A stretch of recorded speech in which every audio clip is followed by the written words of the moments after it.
And now we have some very different news on elections. What happened? Yeah, so first of all, point of personal privilege. Some people who looked quickly through the agenda tonight might have gotten the idea that Rich was singing songs. That's not me, just to be clear. That's the other Rich. Well, I think, Megyn, on that night, when you were drinking champagne out of joy and Charlie was drinking champagne on principle, if you had asked us, okay, does this mean Republicans are going to lose Virginia and New Jersey? Of course. Of course. If you win the White House, you always lose those off-year elections, so that wasn't surprising. The margins are a little concerning, right, though. And what happened, I think initially we all talked about the vibe shift. There has been a vibe shift, and part of it, there was an instant protest. The Democrats were on their back foot. They didn't seem energized. The party's image is still in the toilet, but they've shown once again they fear and loathe the president so much. Their people are showing up no matter what. And this wasn't a matter of other Republicans not turning out the Trump vote. Jason Maioris, who unbelievably and stunningly lost to Jay Jones, the guy who muses about murdering Republicans, he matched Youngkin's vote total when Youngkin won the governorship race, was enough. Citarelli did better in New Jersey than he did 4 years earlier when he got surprisingly close to Phil Murphy and got wiped out by double digits. So a Democratic wave is coming, I fear, one way or the other next year. What is it in response to, Charlie? Do we know? Like, is it the economy? What would you guess it is? Yeah, I think it's the economy. I think that those elections tend to go the other way, always.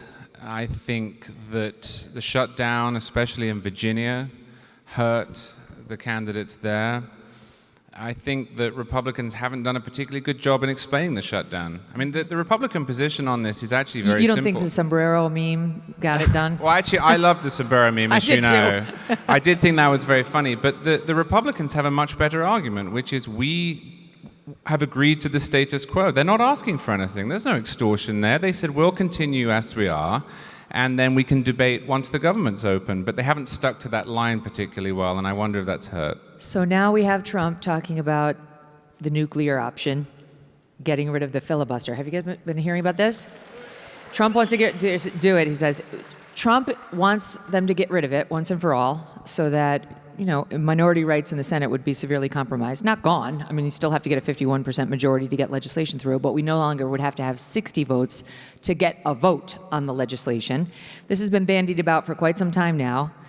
I know you're against it. There's no way you're in favor of this. You're a strict constitutionalist. But this wasn't in the Constitution. This came about like in the 1800s, and it didn't really become standard practice until the early 1900s, this 60-vote thing. And the argument by Trump and others is if we don't do it now, the Democrats are 100% going to do it just as soon as they get back in power and pass all their stuff with just a 51 majority. So why not?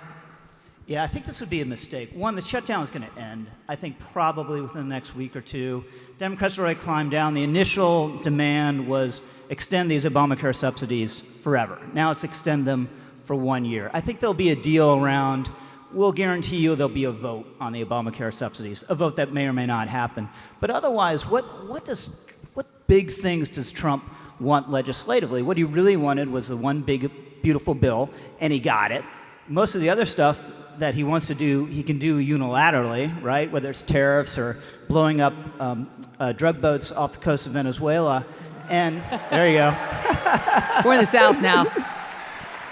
So even if Republicans can eliminate it and still lose the House next year, which means it doesn't matter what the vote threshold is in the Senate. And then, God forbid, if you get unified control by Democrats in 2028, you've taken out the one check to them adding D.C. as a state, packing the Supreme Court. And yes, the left will be desperate to eliminate the filibuster, but it doesn't mean they'll be able to do it. There are probably about 10 Democrats who think this is a bad idea and don't want to do it in the Senate. So I just think that the upside is very small as a practical matter. The downside could be huge. And then there's a deeper argument about how our government should work that maybe Charlie can take on. It's supposed to be what is like on the teacup, it's supposed to be like the saucer or whatever. I don't remember the analogy, but the Senate is supposed to be the more somber body where things are supposed to be really hard to get through because they have 6 years in office and they don't really have to respond to the constituents right away. And if we're kind of taking that away if we change it. Yeah, and also the practical point is that anything that the Republicans did now with an abolished filibuster, the Democrats can reverse. So there's a lot of things I would like to see. For example, you do election integrity, and then in 3 years' time, it gets reversed the other way, and they say, actually, you're not allowed voter ID, and then you've set that precedent. But to me, the biggest reason not to do it is the Constitution is supposed to allow a lot of room for the states. Now, we're in Georgia. I think Georgia is a very well-run state. I think Georgia is a much better-run state than, say, California. Well, exactly right, except that the guy who runs California right now, everyone's favorite, Gavin Newsom, wants to be president.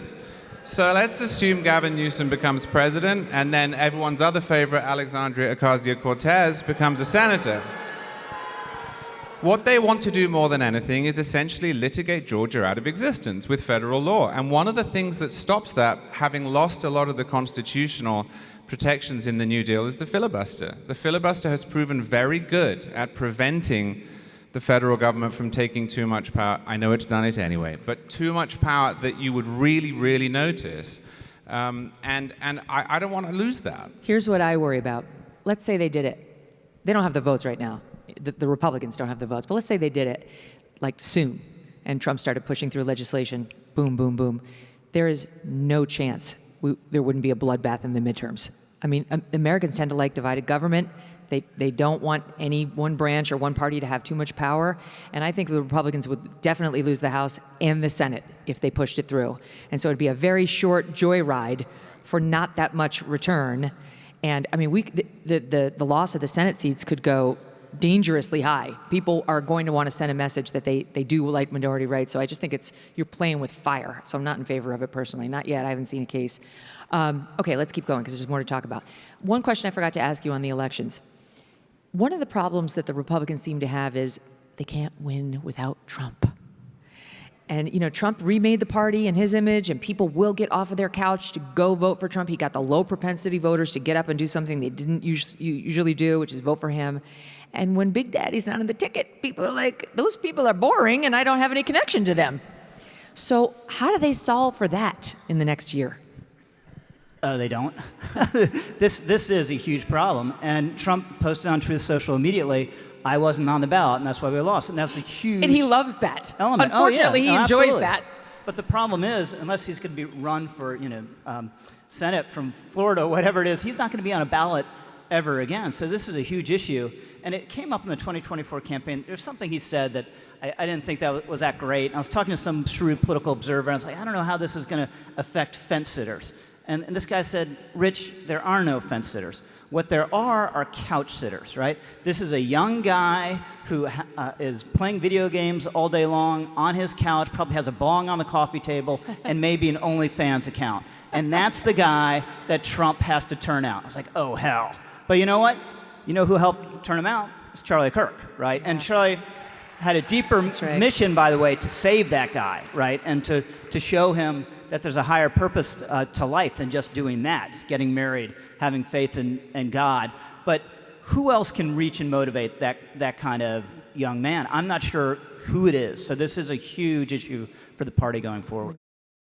It's the one time of year that Birch Gold Group gives away free gold with every qualifying purchase. That's right, for Black Friday, when you convert an existing IRA or 401k in whole or in part into a tax-sheltered IRA in gold, Birch Gold will send free gold to your home for every $20,000 purchased. Gold started this year around $2,600 an ounce. By October, it was over $4,000 an ounce. Why? Global uncertainty.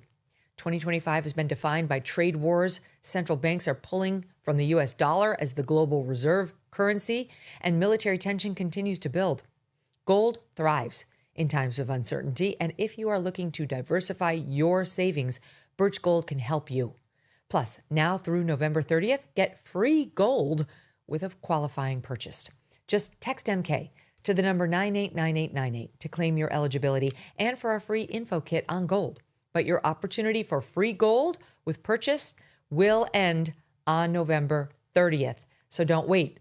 Text MK to the number 989898 for full details. Message and data rates may apply.